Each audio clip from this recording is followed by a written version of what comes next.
And together. Jaya Shriman Narayana. Jaya Shriman Narayana.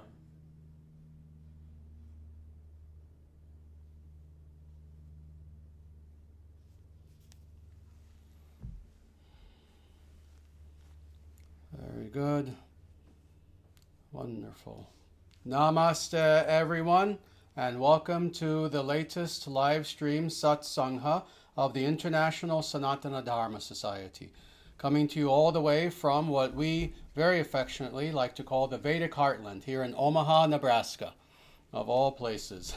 This is indeed the Vedic Heartland, and will continue to grow into the Vedic Heartland as time goes on.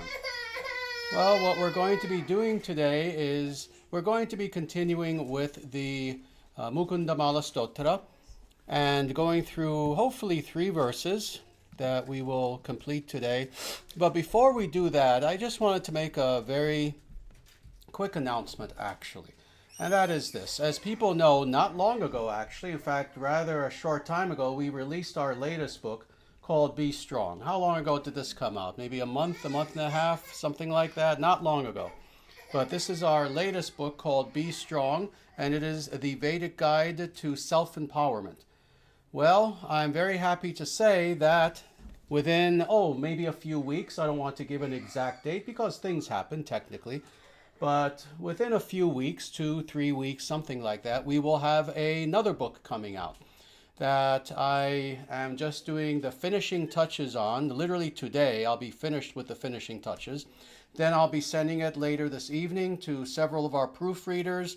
They hopefully will then get back to me with their corrections, suggestions, etc. a few days after that, and then this book will be published. And this book is called, the interesting name, Meditations from the Temple of Iron. And I can't remember the subtitle. It has a very nice subtitle, but something like Weightlifting as a Spiritual Practice. I believe that's it. But this book is a unique book, and I'm not going to go too deeply, of course, today in talking about it. Once the book is released, we'll do a live stream specifically on that book.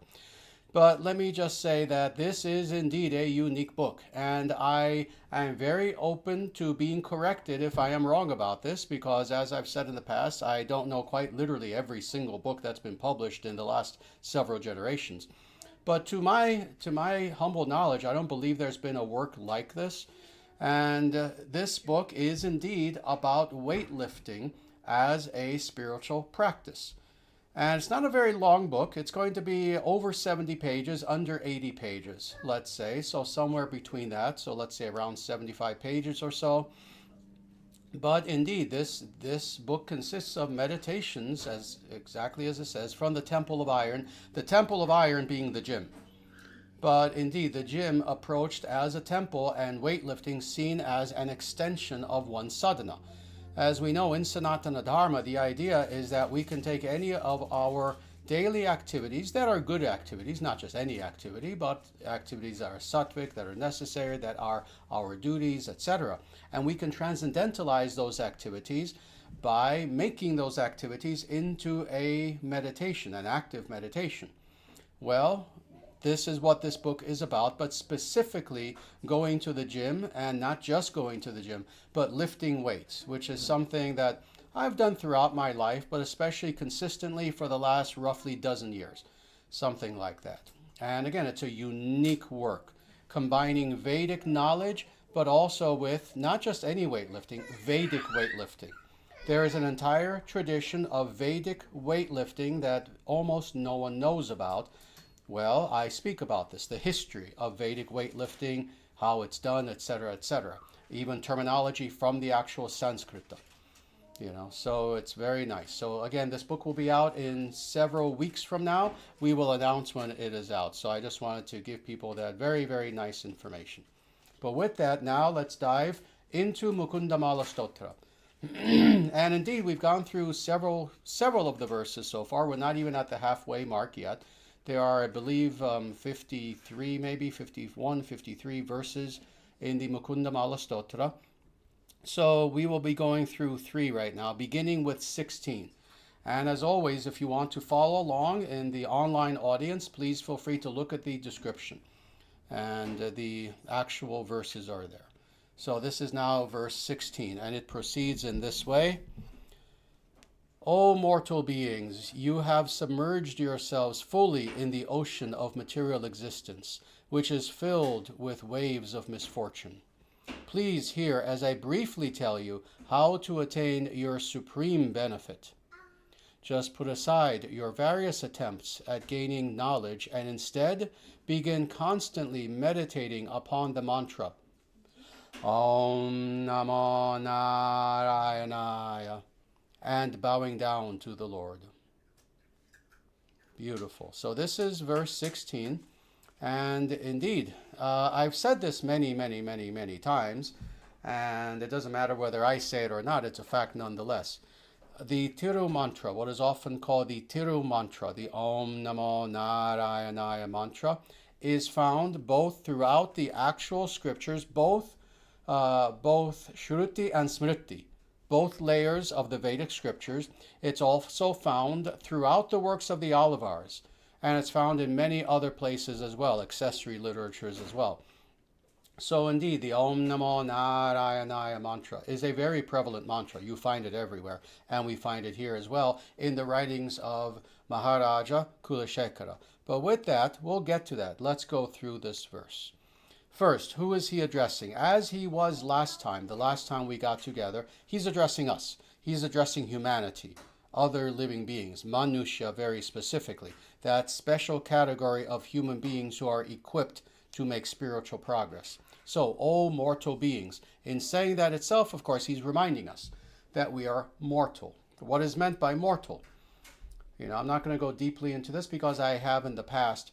Mortal versus immortal have very different meanings in the Sanskrit than they do in in English language or many European languages, etc. But he's addressing us as mortal beings. What is he doing? He's reminding us of what is our precarious state. That is, that we are in a body, but that's temporary. In other words, we are eventually going to pass away. So he's reminding us of this, of the temporality of life. So, O mortal beings, you have... No, stop there. It's always fun to do this. When we comment on one, even two words that seem innocuous. But it's not. You have. Let me give the proper emphasis. You have. You see, what he is saying is, he's explaining now the condition that being in ignorance we find ourselves presently in. But with those two words, in fact with one word, you have, you. He's making it clear that wherever we currently find ourselves, which he's going to tell us in a moment, we have placed ourselves here. So in other words, it is as a result of our free will volition that we now find ourselves in a very specific situation. Now, let's continue. You have submerged yourself fully in the ocean of material existence. So indeed, you remember in the past, he spoke about the ocean of samsara, of birth and death. Well, he's saying the same thing, just different wording. We are still in that ocean, but an ocean of material existence. And we are submerged in that ocean. You see, it's one thing to be lost in an ocean. Imagine the example I gave before. You're in the middle of the Atlantic Ocean, and you're floating on the top and trying to stay surface. No, he's saying you're submerged already in this ocean, and we have placed ourselves there. But then he goes on, which is filled with the waves of misfortune. So indeed, this is the nature of this material world. Now, is it a duality? Oh, yes, it's a duality. In addition to misfortune, do we also have pleasures? Do we also have little victories, etc., back and forth? Yes, that's a given. He, in fact, already spoke about that in previous verses, so he doesn't need to go through that again. Rather, he focuses on the thing that psychologically sticks with us. You see, it is part of our material condition, being an illusion, that the good things that happen to us, we very easily forget. This is why gratitude is something that has to be cultivated. Because all the good things that happen to us, we often treat as if, oh yeah, that's nice, whatever. It's the bad things we remember, however. It's the misfortunes that really strike us. So that's why he's emphasizing this. The good things, oh yes, there are good things, but no, let me address what you as beings in illusion definitely see, and that is waves of misfortune. That's where we find ourselves, in an ocean with waves of misfortune. So in other words, what does this mean? It means we are suffering. It means what every truly great sage, no, not in the last 200, 300, 500 years, before that, the truly ancient rishis and sages who lived thousands of years ago, the truly authentic sages, what did they try to remind us again and again and again? Of the nature of this world. Again, how does he begin? O mortal beings. In other words, true wisdom means realizing what our precarious state is and what our present state is. So we are in misfortune. What does that mean? We suffer. We suffer, we suffer. And when we do, we notice it. And we do not want it. So indeed, this is what he is saying. This is where we are. But now he gives us a solution to how to extricate ourselves from this ocean of misfortune. He says, please hear. Again, we're going to stop there. Kulashekhara. When a sage approaches us, and I'm speaking theoretically because sadly the truth of the matter is that 99% of people in this world have never had a sage approach them. Why? Because they themselves, of their own volition, probably would not actually venture to approach a sage. So in other words, they weren't ready. They were not ready. But when that does occur, that indeed a sage approaches us, there is nothing more fortunate than such a thing. You know, I'm someone who I've studied religion, history of religion, etc., for all of my life, quite literally all of my life. And this is just a personal aside, just very personal. Having read and read and read story after story of just such great sages, I often envision to myself what it would have been, let's say, being here during the axial age, what scholars like to call the axial age, and meeting someone like Lao Tzu, you know, being here around that same era and meeting Gautama, the Buddha, meeting him, not just meeting him, but you're doing something, you're sitting there, and suddenly you see this massive entourage coming toward you, and you realize that walking toward you and leading them is this sage who is aglow with enlightenment, literally glowing, and they're walking your way, and probably just going to pass you. They're traversing somewhere. But how amazing would that be, to even just see Gautama, the Buddha, come and pass by you, and you can offer your obeisances. What to speak of having the courage to even go up and ask, may I please touch your feet for your blessings? And on and on. Imagine having the ability to meet such people. Well, when Kulashekhara says these two words, please hear, this is what I think. Imagine a sage coming to you and saying to you, beckoning. You see, he doesn't need to do this, but he's almost begging you. He's asking you this. Please listen. Please listen to what I'm saying. This is your chance. Chance like this might not come about. How long are you going to live? 100 years? If you're lucky. Say, opportunity like this might not come about again.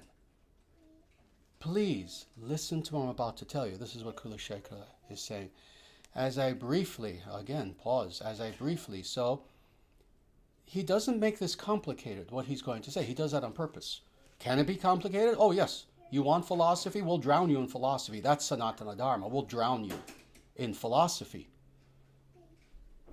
You think you know Western philosophy? You think you've studied Heidegger, Nietzsche? You think you've studied so many of these individuals, Plato, Aristotle, Plotinus, David Hume, and on and on and on and on and on and on. I've studied them all. And let me tell you, Sanatana Dharma will drown you in actual philosophy. But what does he say instead? Briefly. Because philosophy is nice. It's necessary at times. But it's necessary to come to this point of what he's about to tell us. So therefore he says, briefly, I will tell you this. Please hear as I briefly tell you how to attain your supreme benefit, and thus the name of this talk. supreme benefit. So he is now going to tell us that procedure by which we can have that supreme benefit, which in turn is what? Extricating ourselves from this ocean of misery. Now, what does he say? Just put aside your various attempts at gaining knowledge. How important is this? Yeah, this is surprising, isn't it? You see, people who are not very deep, and that's most people today, will be confused by this. And more, if they're ever so slightly deeper, they will be confused not just because he says this, put aside your attempts at gaining knowledge, but no, if they're a little bit deeper, they'll still be confused because they'll also realize, but wait. In so many other Vedic scriptures, it says, no, gain knowledge. But now he's saying, oh, put that aside. Those are the slightly deeper people. But even they don't get it. What is he saying here? Just put aside your various attempts at gaining knowledge. Interestingly, I have said this also all of my life, and I'm a person with a PhD in philosophy of religion. Oh, I have a personal collection of 3,000 books on philosophy and theology, and I've read most of them. And yet, I've said this too to people. Now, what is the actual point? Indeed, I've been interviewed where I've said this to people who were extremely well-versed in philosophy. Oh, philosophy not only has its place, it is crucial. It is crucial to our understanding until we get to a certain point. And then at that point, you go beyond philosophy. You go beyond theory. You go beyond argumentation. You go beyond logical syllogism. You go beyond. And at this point, what do? You make philosophy something alive in you. You not only study Dharma, but you become Dharma in motion. This is what Kulashekhara is saying here. So just put aside your various attempts at gaining knowledge. And again, why ultimately? Knowledge alone, jnana alone, will not take us to where Kulashekhara is trying to lead us very mercifully. Knowledge will help us. It's brought us thus far that we could even meet such a sage. But now it's time to put all such childish things aside and to now do what is actually necessary to know God. And instead, and this is what he says, begin constantly meditating upon the mantra. Now, let's stop there. So what is he saying now? That, oh yes, we have studied philosophy for the last 30 years. See, people who think that they are in a position to parrot philosophical things, and they've watched a lot of YouTube videos for the last 2 years. No, you study philosophy, meaning Vedanta, for 20 years, 30 years. And then you get to the point of what? Of bhakti, of devotion. And at that point, now you're going beyond even Vedanta, even just knowledge in and of itself. So again, what does he say here? And instead, begin constantly meditating. So what does this mean? Constantly. Again, we have to take every single word seriously. So first, let's start with meditating, because that's the important word, and constantly is just a qualifier for meditating. So we are to meditate. Indeed, once you have read and watched all your YouTube videos on philosophy, and endlessly speculating, but then you come to the point of having that little seed of actual knowledge that, no, what this is all about is knowing God. What this is all about is surrendering to God selflessly. Now that you know this, now you can begin to actually meditate. And now you can begin to experience God. Not just think about God, but experience. And this is number one, we are to meditate. Number two, constantly. What does he mean by this? Does it mean, of course, we know the answer. It's even, I'll even ask it in a silly way. Does he mean that, oh yes, we are to sit kind of like this, and 24 hours a day, forget bathrooms, forget food, forget anything, just 24 hours a day, meditate. Of course not. What does he mean by constantly meditate? He means that regardless of what we're doing, indeed, what was I talking about before we even began? I just wrote a book about spiritual weightlifting. Whatever we are doing, we are cooking, we are driving to work, we are with our children, we are at our job, we are in the gym, lifting weights. Whatever it is that we are doing, we are constantly meditating upon God. We are constantly focused upon God.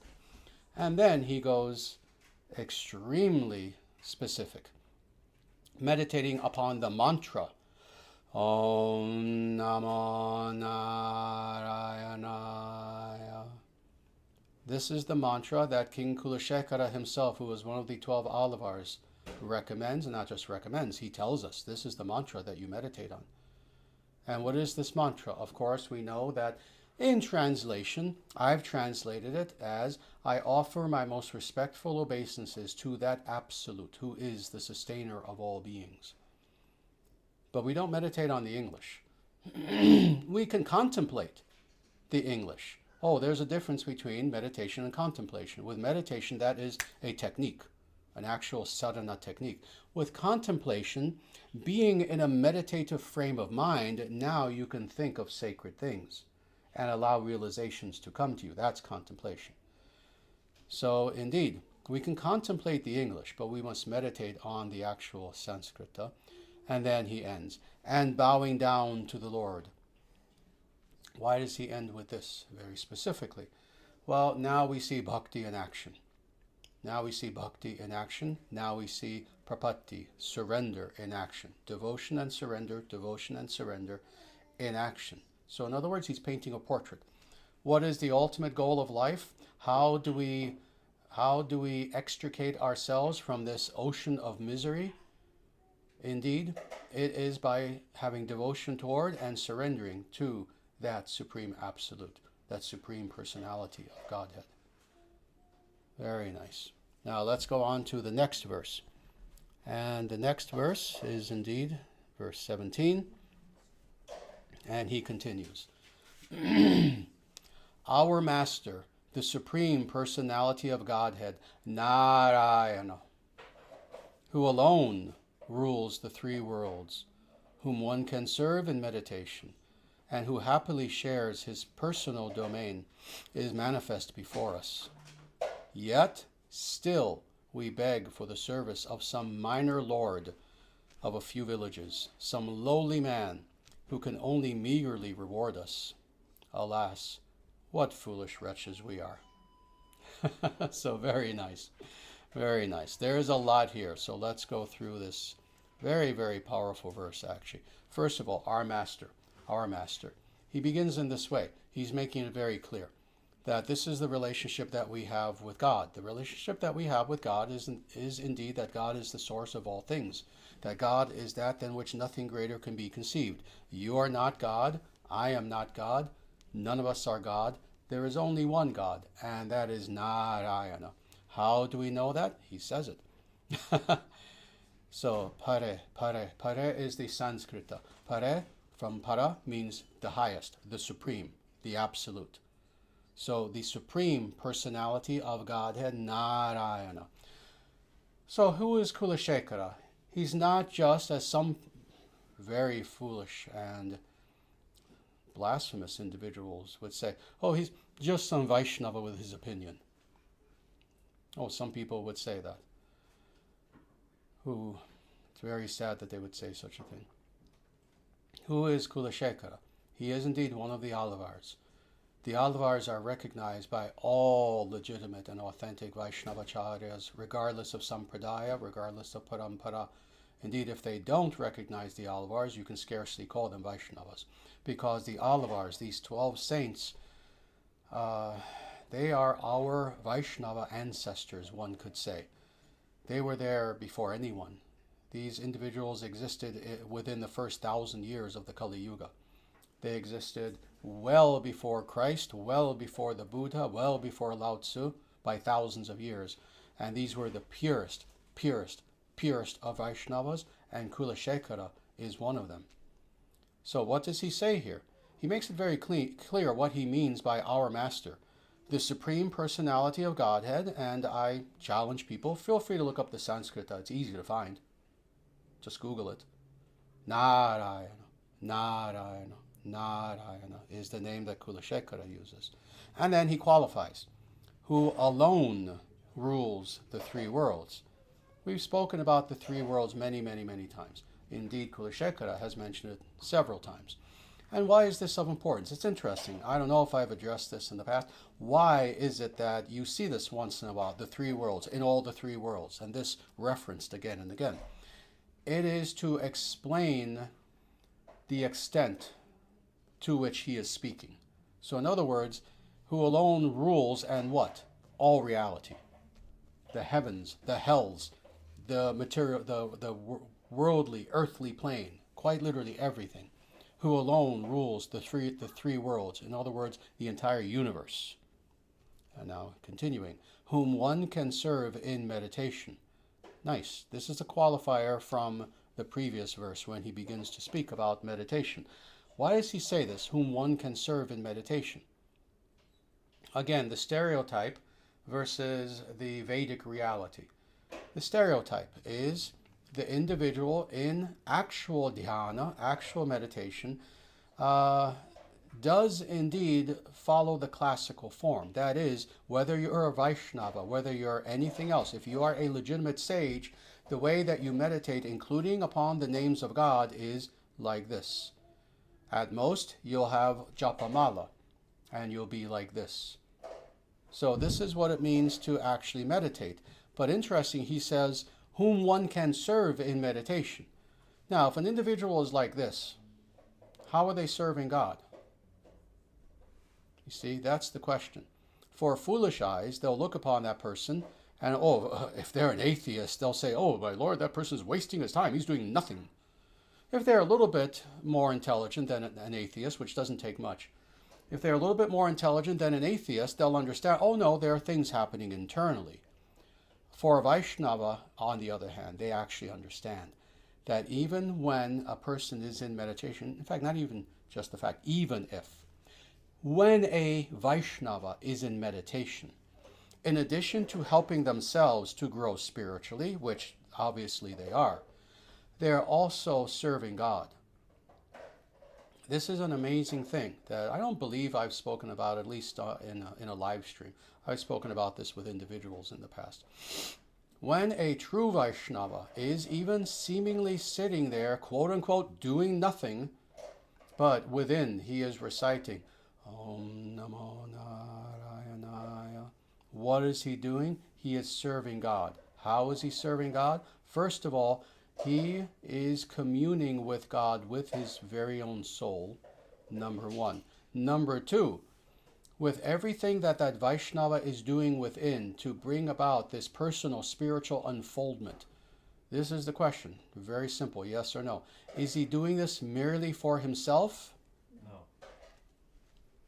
No.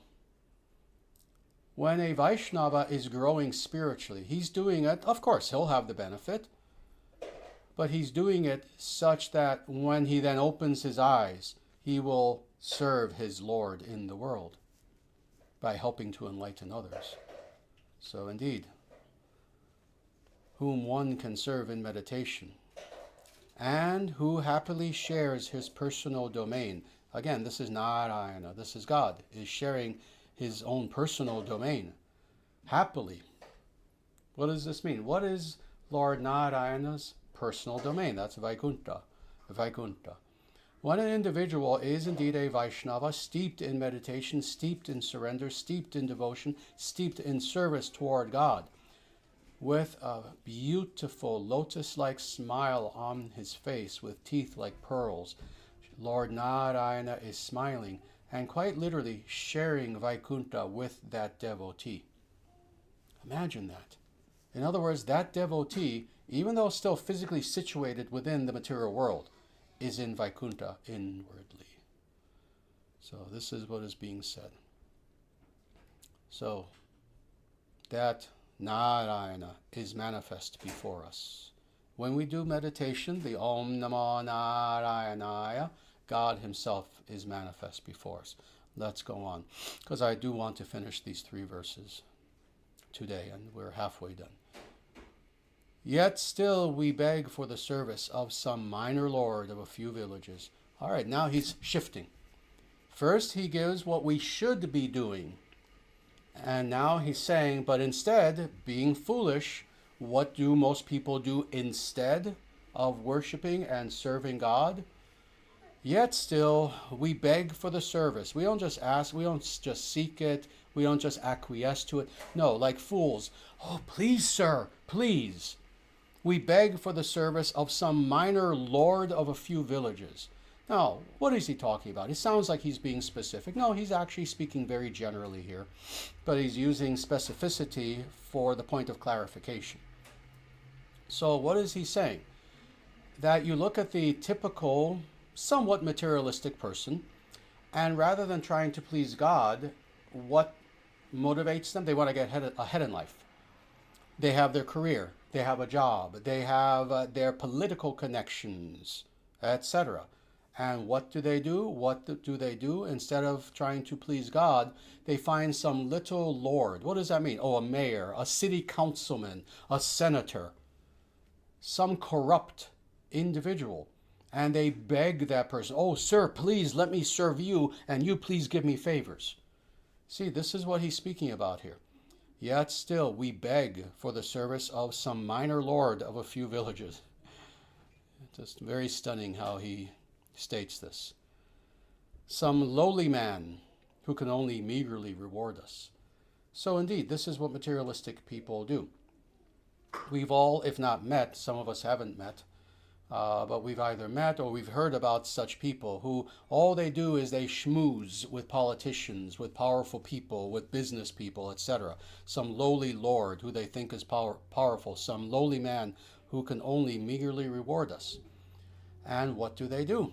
Oh, they become a servant, they become a devotee of that person, some petty, powerful person who they hope can help to elevate them in their career. And Kulashekhara is saying, how sad. We could have used that very same energy, that very same devotion, that very same sense of being a servitor. And instead of just serving some lonely person who will give us some little favor that, oh yeah, now we're doing a little better in our career or whatever. Think of Minnesota right now and what's happening there. Corruption. Instead of doing such a thing, imagine if you had taken all of that energy, all of that enthusiasm, all of that brain power, and instead of trying to cheat your way to wealth by, again, trying to associate with evil, powerful people, if instead you had surrendered your life at the feet of God, before whom an infinite number of such petty lords do not even amount to one grain of sand. Imagine how we could have benefited. And then he makes it clear. Last sentence. Alas, what foolish wretches we are. He makes it very clear. We're stupid. If we do that, we're stupid. Alas, how foolish are we, that instead of surrendering to that being who is our true source, the source of everything, we think, oh yeah, let me bribe this petty little official here and start a daycare and make lots of money cheating people. Not a child to be seen in sight. And that so-called daycare. So indeed, this is what Kulashekhara is saying, that indeed we are to surrender to God. Let's go on to the very last verse. And that is verse 18. Verse 18, another beautiful verse.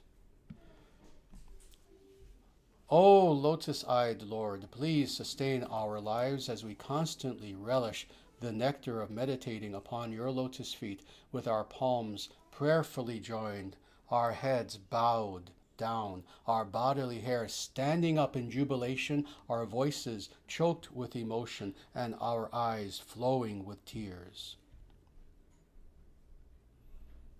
What is being described here? What is being described here is the effect of bhakti upon the bhakta. So in other words, what's being described here is what is the goal? What's being described here is what is the goal of bhakti? What is the goal of bhakti alone? What is the goal of everything? that is good? What is the goal of yoga? What is the goal of Vedanta? What is the goal of Sanatana Dharma? What is the goal of philosophy itself? And that is that we eventually reach that state of unio mystica, to use the Latin, unio mystica, that state of mystical union, quote unquote, in which now we are fully surrendered at the feet of God, and with absolute devotion, all that we know is that Lord. How is that manifest?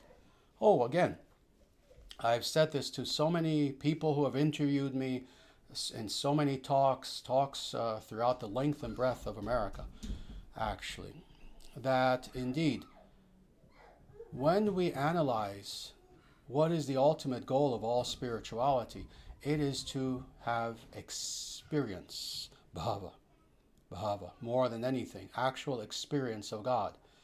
And I've said to people many times, again, especially people who have interviewed me, it's one thing to think, it's one thing to philosophize, which must be done. I have philosophized more than most. But eventually we have to have that direct, non-mediated experience of the Absolute in such a way that we are now experiencing God within us, in such a way that now we are transformed, in such a way that when people observe us, they understand that God is there now manifest through us. And what does that look like? You see, in other religions, they don't know. In Sanatana Dharma, we know everything. And I say that with great humility, because it is amazing even to me to this day just how much everything is there. We know what it looks like when an individual has fallen so perfectly in love with God that there is nothing of the nature of materiality left to them. This is what it looks like. So first, oh, lotus-eyed Lord, so addressing Narayana. He is so beautiful. God is so beautiful that every part of him looks like lotus flowers. His feet, his hands, his face, his eyes. You look upon his eyes and you can't even understand what you're seeing. It's so beautiful. So, oh, lotus-eyed Lord, please sustain our lives. Stop there. What does Narayana mean? The sustainer of all beings. So, please sustain our lives. He is addressing Narayana. As we constantly relish the nectar. Now, we have to stop there. Indeed, for a person who is a Shuddha Bhakta, who is a pure devotee, they are doing precisely this. They are relishing the nectar. What does that mean? You know, I've had this experience, I'm sure many people have, that, oh, you drink some sort of really delicious, fresh, just squeezed nectar, mango juice, mixed with guava juice, mixed with all sorts of sweet, delicious, tropical fruit juices, all put together, made at the perfect temperature, and you drink that. And what is that? That's nectar. Well, as you're drinking it, you relish it. At least you should you not? In other words, oh, you enjoy it. You are experiencing it. So, what is he saying here? And as we constantly relish the nectar of meditating on your lotus feet. So as we are meditating, and we are meditating upon the lotus feet, which is code word for meditating upon God, but we are meditating upon the lotus feet of God, it is like we're drinking and relishing nectar itself. With our palms prayerfully joined. So in other words, with reverence and adoration. So we are meditating and with devotion. Our heads bowed down. Why would our heads be bowed down? Very simple question. What does it show on our part? Humility. Humility. So with great humility, understanding who we are standing or sitting before. Not just anyone. Again, not some village lord, some nobody, some governor, some nobody, some senator, some nobody, some mayor, some nobody. No, we are there before our Lord, who is the source of all. Our heads are bowed. Our bodily hair standing up in jubilation. This is interesting. We understand this phenomena because we've actually seen it several times, especially throughout the literature of the Alvars, but it's also in several of the scriptures as well, where this is a phenomenon in which when an individual is experiencing pure love of God, it comes to the point where they literally feel it on their skin. You feel all these various descriptions, goosebumps. You feel your hair standing on end. Sometimes even just having a somewhat material experience, you'll experience this, you'll feel this. When you are before God, you feel this except like at no other time. Now let's go on. Our voices choked with emotion. Indeed, when you are experiencing love for God, sometimes you try to say something and you can't. You can't. Oh, again, most of us who are humans, we've experienced this sometimes just in daily life. We're so emotional, we try to say something and we can't. So our voices are literally choked with emotion and our eyes flowing with tears. Indeed, flowing. We have such a love, such a devotion for God who we are experiencing right then and there within us, to the point where it's not just that we have a few tears. We have to take these words again seriously. They're flowing, almost like two little currents, two little rivers. But it's not because of sadness. We know this. There are tears of sadness. There are tears of great joy. Oh, these are actually beyond joy. These are tears that are caused by devotion. Now, all that being said, that ends this verse. But this entire verse in its entirety, all of it having been said, this is what occurs to the individual who comes to the point of experiencing pure devotion. They experience this and more. This and more. So indeed, such is the nature of bhakti, such is the nature of pure devotion. So 3 beautiful verses from King Kulashekhara. And we see how, with these 3 verses, do we not see this? Just these 3 alone. It starts with the ocean of misery. But then how do we free ourselves from that? To then finally, once having freed ourselves and being in the presence of that Supreme Personality of Godhead, Narayana. Now, what is it like to actually be before Narayana and to have full God realization with bhakti, with devotion? So we see these 3 verses bring us on this journey from our misery to this ecstatic, perfect, pure state of devotion to God and true liberation. Beautiful, beautiful 3 verses. Very good. Well, let me just say that we will indeed stop here for now. The next time we get together, I have to think about it. I'm not quite sure if we're going to do some more verses or we may have a just Q&A for an hour. I'll make up my mind 5 minutes before our next live stream. No. I'll make up my mind before then, because we do have to announce it and everything. But I'm not going to tell you what we will be doing. But please join us the next time. But please don't leave, because now we're going to have just a few very brief minutes of some questions and answers. Last time we didn't have time, but now we do. So indeed, if there are any questions that people have, and they could be either questions about what we have discussed today, that would be ideal because it will show me that you were listening, or they could be questions about Sanatana Dharma in general, about Vedanta, about meditation, etc. But please have them be questions about Sanatana Dharma, and like I was saying before, please hear. Don't waste your time, because it'll be your time, asking silly questions. Ask sincere questions that will save your life spiritually.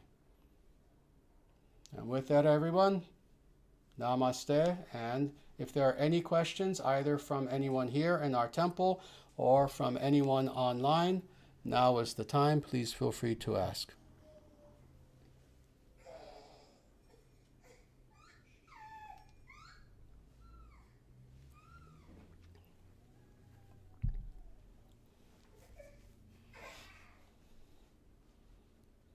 Everyone here looks very content. We're all very happy. Very good.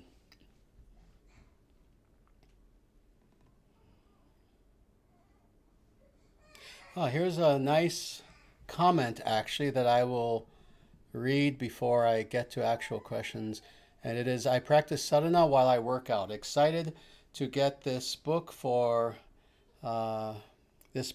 next and my son. I think you mean for maybe for the next time you go work out and for your son. Very nice. Wonderful. Yes, indeed. This is going to be a very special book, Meditations from the Temple of Iron, that I've mentioned. And I'm going to be finished writing it today, actually. In fact, truthfully, in theory, I am finished. Some more thoughts came to me that I just want to add, so this is just additional. But tonight I'll be sending it indeed to proofreaders. I have several people who have very, very nicely offered to just look through the manuscript and then send back to me any suggestions they have. Then I will incorporate those, and then again within the next few weeks, it's a lengthy process. But once we go through this process, the book will be made available. Very good. Very nice. So with that, are there any questions that people have?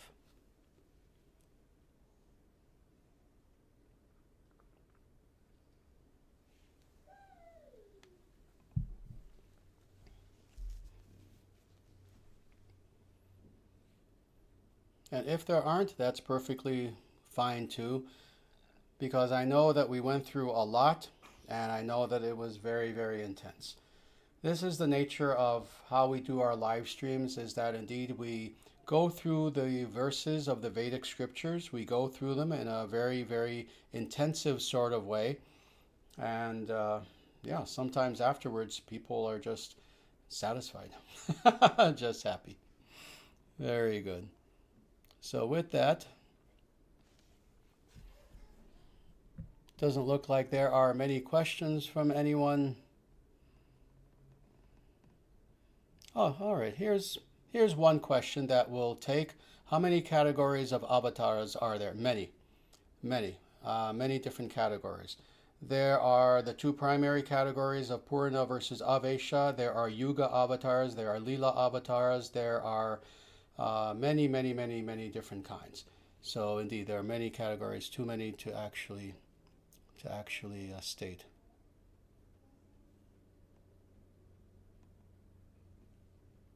Very good. All right, I believe you've answered your own question. You say, Namaste Acharyaji, how do I still my mind while I try to meditate?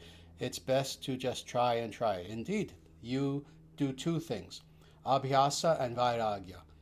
This is mentioned by Patanjali in the Yoga Sutras. So first, Abhyasa. You practice. In other words, you don't give up. You continue. You try and you try. You meditate, but also with Vairagya, with dispassion, with detachment. In other words, you don't worry about it. Don't worry about trying to control your mind. Simply meditate and try to control your mind, but don't worry about trying to control your mind. And in time, talk about meditations to the Temple of Iron, like building a muscle, like doing anything like this, trying to build a skill. With practice, in time, it comes to the point where you are doing it and you have firm control over your mind. This is how we do it. Abhyasa, practice, and Vairagya. You don't worry. Detachment. Very good. All right, so with that, indeed, why don't we end here? And as always, it has been my absolute pleasure to be here with all of you. Again, please join us again the next time that we get together, and we'll either do a Q&A or we will continue with the Mukunda Mala Stotra. We'll see what we end up doing. And before I leave you, let me just say a few very quick things. First of all, please visit our website, dharmacentral.com, and you'll see that all of our books are available there, including indeed the very last one that just came out, which is Be Strong, the Vedic Guide to Self-Empowerment. And this book is about, indeed, on every level of your being, how to become strong, how to become stronger. So you'll see all of our books are available there. Also, please feel free to donate to the International Sanatana Dharma Society. This is not merely some stream.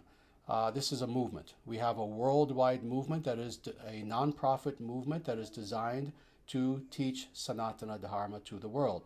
So we would appreciate any help that you can give us. Please feel free also to become a member of the International Sanatana Dharma Society. And again, you can do that by going to dharmacentral.com. The last thing I'll say is we have a Discord forum, a forum basically for discussion. Feel free to join it. Hopefully the link is here online on the chat, so please feel free to join our Discord server. And with that, everyone, I thank you for being here. Please feel free to join us the next time that we get together, next Sunday at 2 p.m. Vedic Heartland time.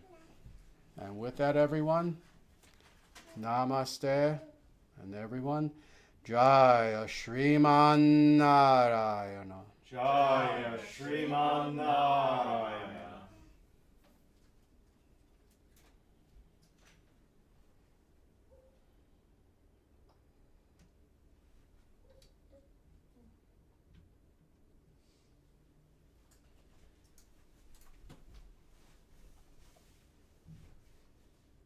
Yada yada hi dharmasya